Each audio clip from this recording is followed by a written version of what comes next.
What is good, everybody? I'm Aboud Abdallah from SportsMark. I'm here with Joe Anderson, the illustrious host of the Nosebleed Section podcast. We're here to give you our NBA Finals preview. What's going on, Joe? Oh, nothing much, man. Nothing much. Another day. Trying to make it.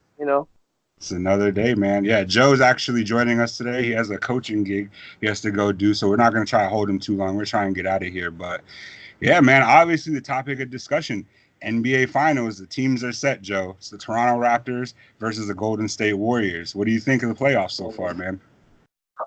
It's been exciting. Definitely exciting, man. I didn't think the Warriors were gonna. I'm not gonna lie. I think the Warriors were gonna make it back. And if I did, I thought it was gonna be a much harder route than it seemed like. Seemed like they pretty much, even when they were down, it seemed like they just kind of were like, all right, well, we're gonna turn it around and we're gonna win. I'm not worried about it, and they just did like the whole time. You know, uh, it would have been interesting to see Giannis versus KD in the final. That would have been crazy.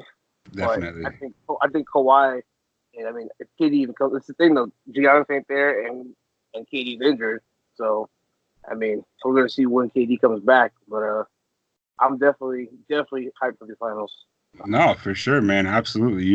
Let's start with the Toronto Raptors. Let's look at what their path was to the finals. So in the first round, I don't know if you remember, Joe, they lost that game one to Orlando, and everybody was kind of shook. They were like, I don't know what's going on here. Orlando hasn't made the playoffs in how many years? And now all of a sudden they're just knocking off Kawhi and the Raptors. Kind of crazy.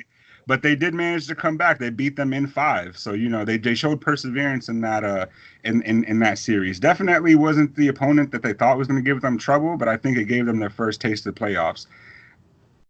Yeah, Let's see. Yeah, go ahead. no, like that's it was funny. Like funny you mentioned that. Like it was what was it, DJ Augustine, I think was or hit that game winner, Yeah. right? Like it was so random that game. Like hit that game winner, and I'm sitting here watching. I think I watched it like I think I might have had practice that day or something. I was out, and just to come back and I saw maybe like the last like 2 or 3 minutes and saw him hit that game winner, and I was like, I know we're not seeing an upset. Like this is not gonna happen. The Magic are not being the Raptors in the series. Like I mean, hats off to them. They played tough, but No, nah. for sure. I feel like everybody simultaneously, when DJ Augustine hit that shot, everybody was like, "Oh shit, what just happened?" They could have. They're like, "DJ, the dude from the Charlotte Bobcats, like, what the hell?" That Oh definitely man. is. Yeah, for real. Like, I haven't even heard of him since Emeka Okafor. Like, what the hell? Oh, Sean May. Uh, Sean May. Hey, man, UNC, dude. UNC product. No, yeah, I know. And I like him at UNC, but he was not an NBA player. Nah, for sure. So moving on to the second round, right? They beat the Sixers in 7 games. The one thing that caught me by surprise this series was Joel Embiid had almost no tactics. He's usually like that troll that tries to get under your skin during the series. And Yeah. this, you could tell they had like a great deal of respect for Kawhi, and they knew that they couldn't come into the series with that bullshit. And it was a great series. In the end, Kawhi ended up sending Joel Embiid home crying. Yeah. Yeah, that shot is just like in the picture and everything was like it just the difference in all three people's faces. Like I don't even know who the third guy was. He's like in a suit with Jordans on or something like that. It was Some so weird. some inactive player. It wasn't Yeah, even he was good. like he wasn't even hurt. He was he was like the injured reserve sits behind the bench. He was for some reason up there with the bench. Like I don't know who this guy was, but like just seeing like both sides of it, and you're seeing like Embiid, and you can just see him over here like, and you know his face is just like, dear God, do not go in. And then Kawhi sitting there like with the whole gangster pose on his feet, like I already know what's going in. Like, I was just like, no man, like just Oh seeing man. both sides, bro, it's crazy. What do you think? You think greatest game winning shot in NBA history? Oh man, that's that's tough, but it definitely is like the most heartbreaking shot. Definitely. From how Definitely. long it hung in the air and it hit every Oh, piece of the rim. Oh man, the only thing I could really compare that to was a couple years ago. It was the Thunder and the Warriors playing. I think it was the playoffs. I can't remember if it was regular season or the playoffs. It was like 3 seconds left. Steph Curry takes one step in front Oh, of half court. That ball was in the air for so long and just broke everybody's heart in that stadium. I was like, that was the only thing I could really compare it to. I was like, man, just standing there watching it and not knowing what side of the outcome you're going to come out on. I can't even imagine that feeling. oh my gosh. Uh, Me and my brother watched that game live too. We still make fun of the commentators too, because Steph Curry, like you said, the ball rolled, he picked it up one step, threw it, and he walked off just like, yeah, I just ended your career. Like everybody was just watching, like, no, like, and just think the commentators like, "Bang!" just yelling. I was like, yo, you guys are Warriors, man. Like, you guys chill. Dude, that guy is the most electric NBA announcer. His name Oh, is slipping me right now. He was the same dude from when Ray Allen hit that corner three in Miami. He was like, Bosh, the rebound, Allen, bang! And I was just like, dude, this dude gets me juiced, man. I'm ready. Like, yes, let's no, go. real. I feel like I'm playing. Yeah. Is that Mike Breen? That's not Mike Breen, is it? I don't think so. No, dude. Oh man, it's pissing me off. And we're gonna hear him the entire finals. So Oh, I gotta look up who that is. He was uh, him and what's the guy that commentated for Jordan? He was like one of the greatest too. I forget his name too. It's gonna kill me now until I remember it. But the oh man. commentator for Jordan was one of the best too. Like, oh, you could tell Dude, he was we, like a we Jordan might have to fan. do like an announcer's bracket, low key. I don't know, man. See who's the most electric announcer. Is it gonna be just basketball or is it covering all sports? No, you got to go across all sports. I don't know Sports, that right? many NBA announcers. Nah, I don't either. I don't Yeah. either. All Man. right, let's keep moving along. So after they beat the Sixers in seven, they move on to the Eastern Conference Finals to play the Milwaukee Bucks. They go down 2-0 the first two games, and everybody's looking like this is it. This Giannis is who we thought he was. He is coming in. He is taking the entire East by storm. Led the Bucks to the best record in the East. Going in here, going to handle business. Kawhi Leonard comes back on some '06 D Wade shit. Down 0-2, wins the next four, moves on to the NBA uh, Finals. he had to throw the Heat reference in there. I like that. I had to, man. I'm a homer. You know I got to. Hey man, I was one of those people, man. When they went down on two, I was just like, well, it's been a good ride, but Giannis and the Bucks have just been playing lights out. They're killing people the whole season, and just watching these guys come back, I was just like, yo, like, are the Raptors really like this for real, or is it just Kawhi like leading the charge? I know like Siakam's had like breakout season, like Definitely. out of nowhere, but like I don't know. Like I thought that series was over. Oh, he go down 0-2. It's like probably like the best team in the NBA at the time, or whatever, or at least the best team in the East. Like I didn't see them coming back at all, and just for them to show the perseverance to do that, like hats off to them. They definitely deserved it. They killed. No, definitely. And the thing that's so interesting about this is, and I'm sure by now everybody's heard this rhetoric, this is their first NBA Finals, and they're going in with home court advantage, like against the two-time defending NBA champions looking to three-peat. Like that's pretty big. That is pretty big. You know what I'm saying? Yeah, definitely, definitely. I'm not a fan of either team. I'm not a Warriors fan. I'm not a Raptors fan. But after seeing all like the Warriors Cavs series back to back to back, all that crap, like I got so tired of just watching that, and I was just happy there's another team in it. But now I'm at the point where like you know what, I'm tired of seeing the Warriors too. Like Yeah, just right? like I'm just tired of seeing the Warriors, man. Like what they got 3 of the last 4, something like that. Yeah. All right, so like I think this is their fifth straight final, and they won the last two, lost the one before that to LeBron, and then won the first one when Kyrie and K Love went out that first year they met in the finals. like But yeah, man. I mean, honestly though, and the thing is, everybody has shit on him because repeatedly he has not shown up when his team has needed him most. I'm happy for Kyle Lowry, man. I'm not gonna lie, dude. Dude has been there in Toronto his entire career. And I'm not gonna touch the whole, the only reason why you're there is because they probably weren't gonna get any value for you when they were trying to shop DeMar. But hey, man, still you're there. You were there from the inception. Now to see where the team is at today, that's pretty awesome for him. I would say so. Yeah, the first game is gonna tell me a lot. Series, you know, Definitely. because I mean the way I see it, Draymond's gonna be guarding Kawhi or maybe even Siakam. They're gonna try. I think the Warriors are gonna try to put again Draymond and Iggy are probably gonna be in there, or Hmm. maybe Clay. Like Clay's probably gonna guard Kawhi a little bit, but without KD in there, it's gonna be interesting to see how much they can kind of contain Kawhi. But and then also from the Raptors point of view, they got Kyle Lowry and they have what's his man's name, Corey Joseph, and it's gonna be interesting to see them guarding Steph, how much they can kind of contain Steph in the series. And also the No, fact for sure. that the Raptors don't have that two guard really. I think Clay might have a couple big games himself too. So it's going to be interesting. I think the Raptors. I think they match up decently well though. But I think Steph's going to really. I think this is Steph's best chance at To get being Finals MVP. the Finals MVP. Yeah. He doesn't have Kyrie or anybody going against him. So we'll Joe, see. I think our chemistry from nosebleeds is leaking over to here because you just reread my mind. Because actually, I was about to go into my three keys to the Raptors winning this series, and I wanted to get your thoughts on them, see if you agree or see if anything else you would change. So Yeah, obviously, number one, first things first, Kawhi has to continue being Kawhi.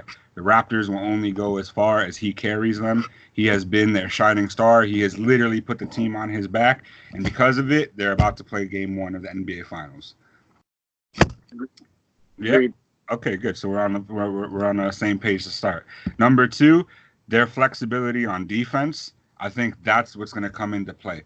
Unlike the Cavalier teams that the Warriors have played previously in the NBA Finals, these Toronto Raptors have way more flexibility on defense, a lot more athletes, a lot faster defenders, able to get around pick and rolls, able to stay with Golden State as they do their off-ball movements, which everybody knows that's how they kill you. Because Steph and Clay, they'll lose you in a flurry of three screens, pop out to the three, you're dead. They'll do it 20 times a game and somehow get the same result every game. Yeah, no, I definitely agree with that too. Like I said, that's what I was saying before. I feel like they match up pretty well. They have between Kyle Lowry, Corey Joseph, Norman Powell, Siakam, Ibaka, Gasol, all these people. I think they're gonna kind of dominate the glass, honestly, because with Ibaka, Siakam, Kawhi, and Gasol on that team, Hmm. and the Warriors only like real big that I've seen them really playing. I mean, Draymond's 6'8", I get that. He's gonna get his boards. He's gonna get some boards, but they have what's that one center they've been using? I know they got Looney. Kevon Looney. Yeah. Um, I mean, he's all right, but I don't think he's going to bang on the boards the whole series with like all those people on the Raptors. The Raptors have such size; everybody's like 6'7" and 6'8". You know, the Warriors. I see Iggy's like 6'6" and Draymond's 6'8". The main thing is if the Warriors can get Boogie or Durant back. If they get both of them back, the series is over, in my opinion. But if they Hmm. get one of them back, it's definitely going to swing the pendulum momentum wise. Oh yeah, no, definitely.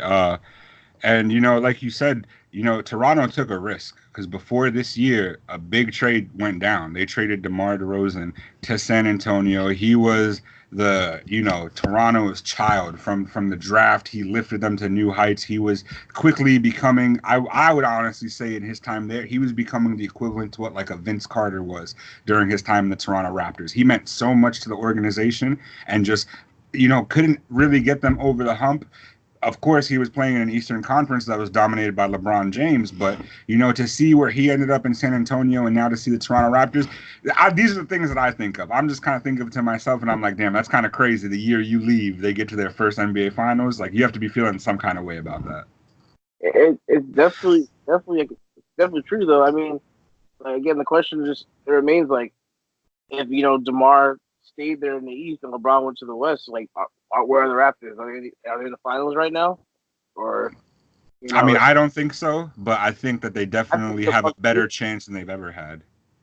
honestly, I don't know even if they. I don't know if they even get to the Bucks. I think they might lose to the Sixers if they don't have Kawhi. If they have Demar, because I think Kawhi is a better player than Demar. So Yeah, I for don't think they sure. even get past. I don't think they even get past the 76ers in the second round.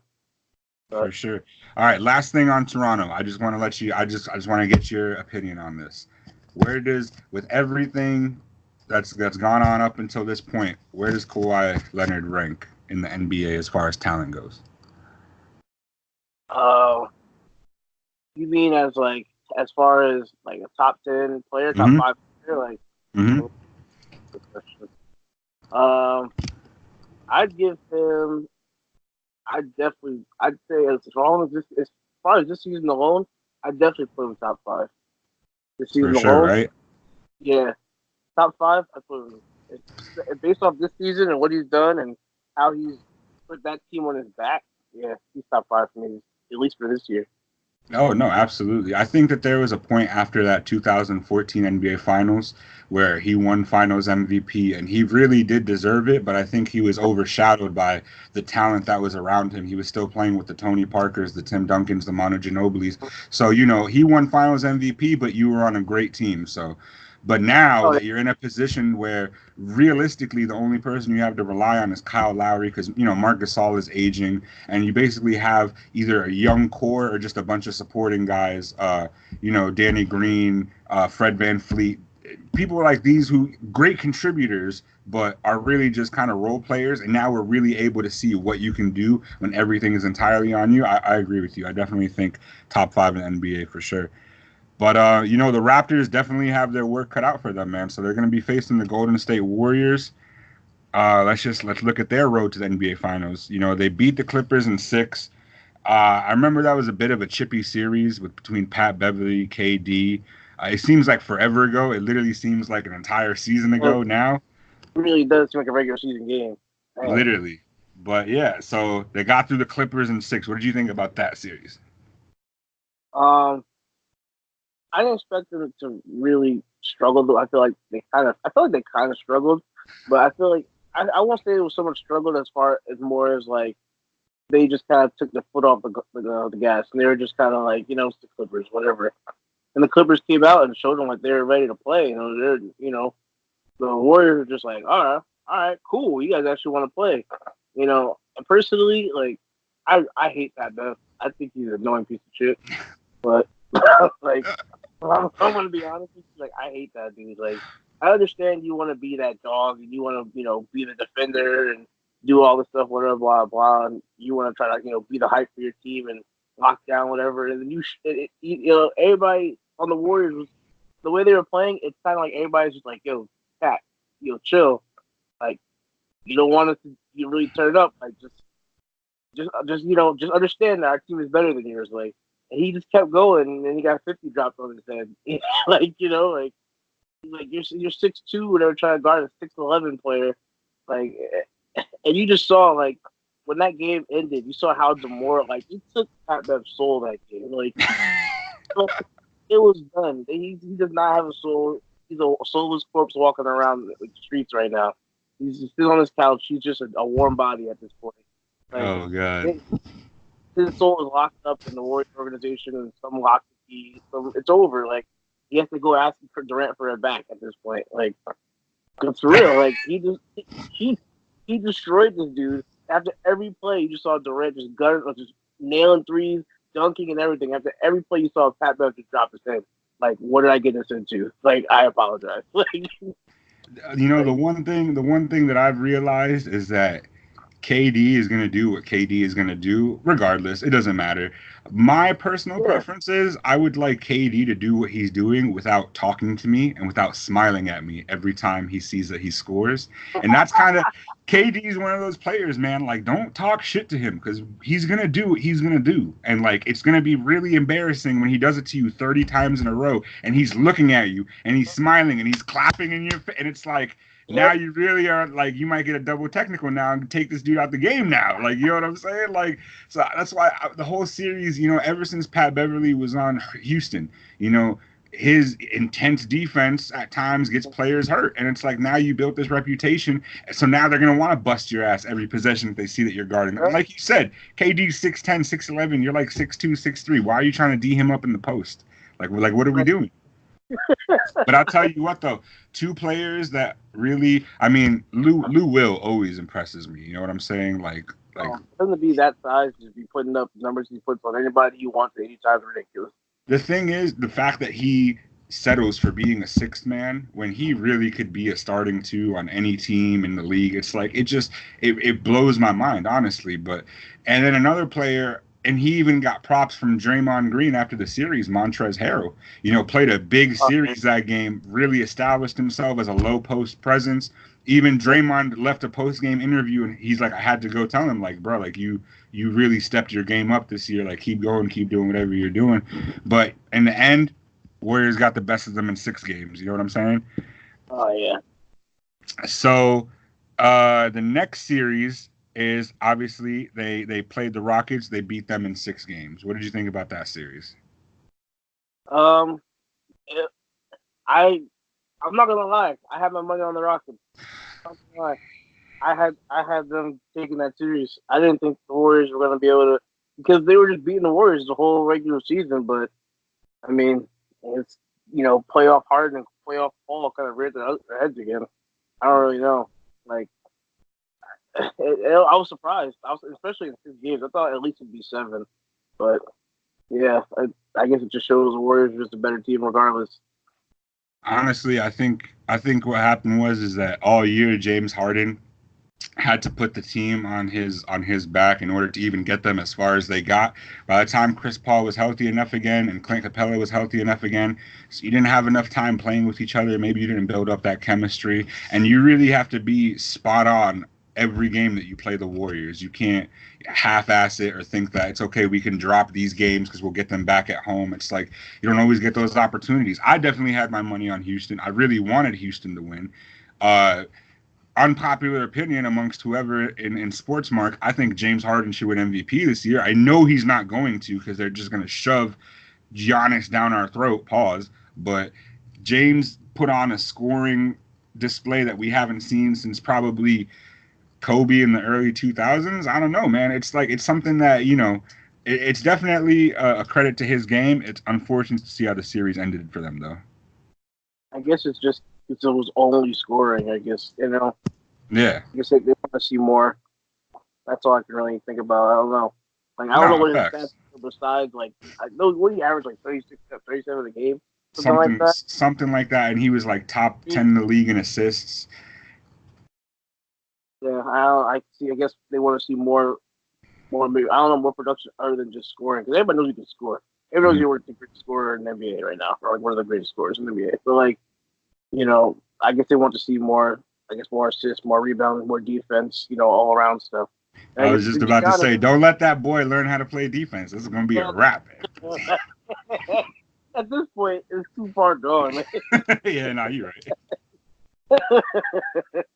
My man's like, I don't even know. Is he 30 yet? Him, I think he's like that. Either he's 29 or maybe just turned 30. I'm not sure. Can't learn defense at 30. He's done.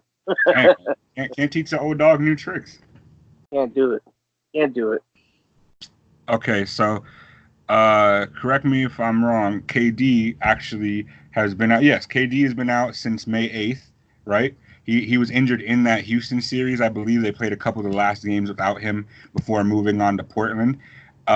Portland, that series was the one that really caught me by surprise.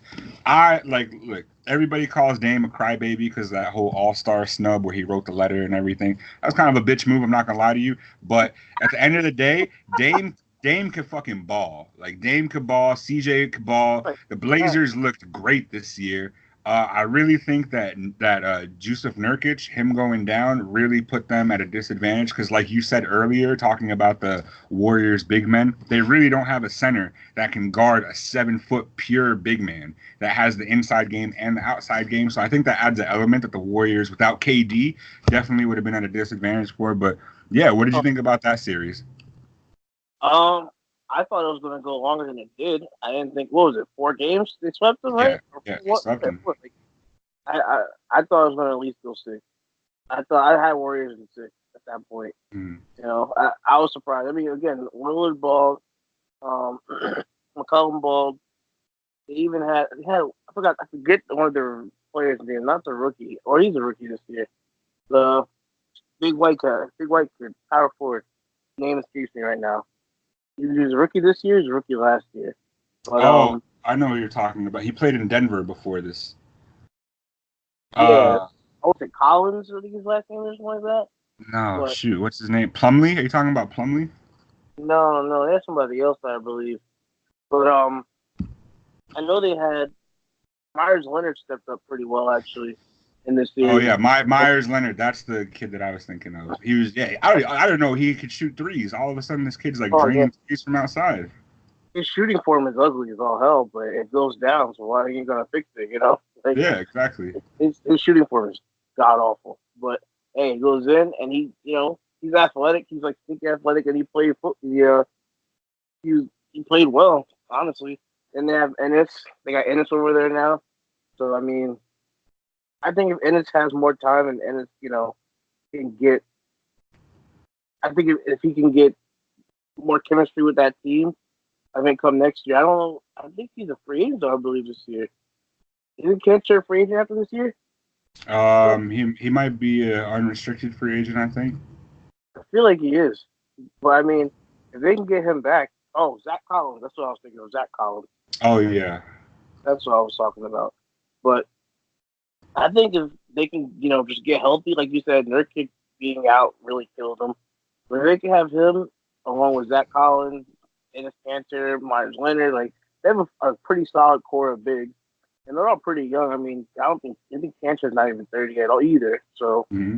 I mean, them I think along their oldest player might be like Evan Turner or something. maybe something like that. So them along with like Dame and McCollum and everything, even Steph Curry stepped up and had a great season. And I'm not gonna say I was surprised, but like I didn't really see him amounting to too much in the NBA. But he's already, he surpassed my expectations for him. I didn't think he's much more than like a I like him over like an Austin Rivers type. I'm not a big fan of Austin Rivers, honestly. Yeah, So no. I think even Steph Curry stepped up and had a good series. And I liked a lot of the stuff going back and forth on Twitter with like people were like gassing up the Steph Curry versus Steph Curry, and everybody was saying like, "Oh, Steph Curry steals the ball from his brother and drains the three." I'm like, yo, these guys are really finding anything that they can and just trying to make it like bigger. Like, these guys I think he went like 3 for 21 in the series. Seth Curry. So it's like that. It's cool. You guys caught the only productive highlight he had, but it's like let's calm. Like his brother has 3 rings. Like let's calm the fuck down for a second. This is an argument. Dude, seriously, man. So just a couple more things to run through. KD's been out since May 8th, but he is traveling with the team to Toronto. Do you think that this is more of because I'm going to be honest with you, I think that they're trying to downplay KD's injury as much as possible. That's just my personal opinion. I think that they're trying to. I don't think that we see him with these first 2 games of the series. I could be wrong. DeMarcus Cousins also questionable for game 1, but I think he's traveling with the team as well. Do you think that these injuries that they're ready to go right now, or do you think this is more to psych Toronto out in their preparation? Scare tactic. That's what I believe. Mm-hmm. I believe it's scare tactics. I wouldn't be surprised if KD and Boogie were on the court shooting pregame either. Mm-hmm. Because Toronto's over here probably sitting there. They're getting ready for Steph and Clay and everybody, and then to see KD and Boogie out there like shooting around, full warmth and everything, they're probably like, oh wait, like we're not fully game planned for this, and then when they come back out, they'll probably be back in like their warmth or dressed or however they were, but I think it's more of a scare tactic thing. I mean, it has to be because if they're not going to play games 1 or 2, why are you traveling with the team when you know you're going to be back in Golden State for the next couple games? So I think it's more just to make the Raptors kind of think. But at the same time, I think the Raptors already knew that the Raptors probably already had a good idea that the Warriors are going to pull this and just were like, yeah, okay, like we're not worried about this either way. They have a game plan for you and a game plan if you're not playing. So.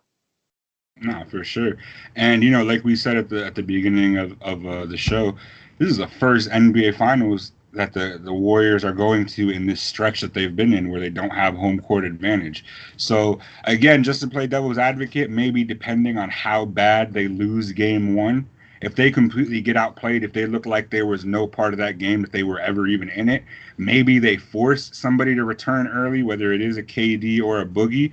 But like I said, man, whatever time that you have without them being on the court, if you're the Raptors, you have to take advantage of. Because the thing is, everybody's worried about, when obviously KD, everybody knows what KD could do, everybody knows what Boogie could do. Steph low key has been thriving since he's had to take the lead in these playoffs. With Definitely. Um, KD,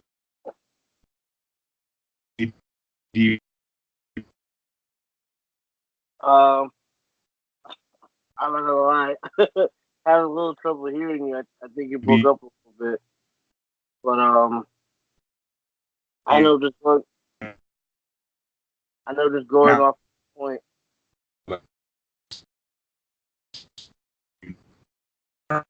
since yeah, you hear me? Yeah.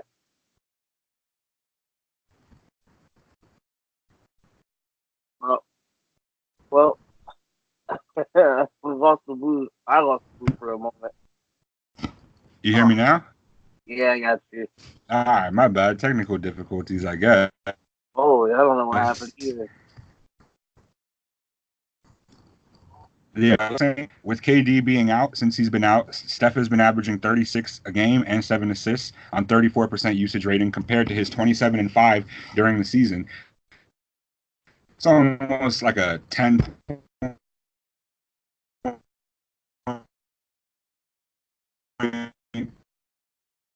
per game difference with KD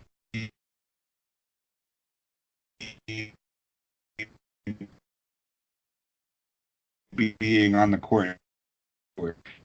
And Uh, Boogie, I hear you, but I don't hear you. We're having more technical difficulties at the moment. can you hear me now? Yeah, I think it's whenever you start using your point, it starts cutting out. Oh I, man. I don't know. It's like it's. I heard. I heard you say. I heard you read off the stats, and then I heard you say something about KD, and then it started breaking up. Yeah, so okay, I'm gonna try and get this point out. So There you with go. so with KD being out since the second round of the playoffs and the Western Conference Finals, Steph is averaging 36 and 7 a game compared to his 27 and 5 during the regular season. It's almost a 10-point per game difference whether KD is on the court or not. Realistically, worst case scenario, if the Warriors had to play this series without KD or Boogie, do you think they could still get it done? Yeah, I think they could. I think it would just go seven. And then we'll get 7 games. I think KD and not KD. I think Steph would again. I think all their numbers would just be elevated because they have to make up for KD and Boogie not being on the court. I think, like I said, if KD and Boogie were playing, I go Warriors in 5. If Mhm. just one of them is playing, I'd probably say Warriors. If just KD plays, I'd say Warriors in 6. So, I mean, either way, I feel like the Raptors have a decent shot because I think they can match up well with a lot of their players and everything. Like I said, the biggest thing to me, I think, is going to be if KD and DeMarcus don't play the series at all. Then I think the series is kind of up for grabs. But I think it would be. I think I would say Warriors in 7 because they just have the experience of being there. They have the experience of being there in the finals, and they know how to finish. And I think they would learn from when they lost to the Cavs that year. They know that experience and that how hard how bad it felt. So I think they would take that experience. They would learn from it. Whereas I think the Raptors just being there for like their first time ever. I don't I don't know how they would be able to deal with that hardship. So No, I definitely agree with you. One thing's for sure, I think it's going to be a pretty good series. Hopefully, the Raptors have enough time without KD and Boogie being in that they can kind of make an impact on this series. So that way, it's not just a complete wash like the Western Conference Finals were. But yeah, man, honestly, I'm excited to see what happens. Uh, you got anything else to add before we get on out of here, Joe? Nah, nothing, man. I'm just ready to see some games. Excited. Hell yeah, man. All right, guys. Well, this was our SportsMark preview of the NBA Finals. I'm Aboud Abdallah, Joe Anderson. Also, check us out on the Nosebleed Section podcast coming out every week to you guys. And yeah, until next time, take it easy, guys.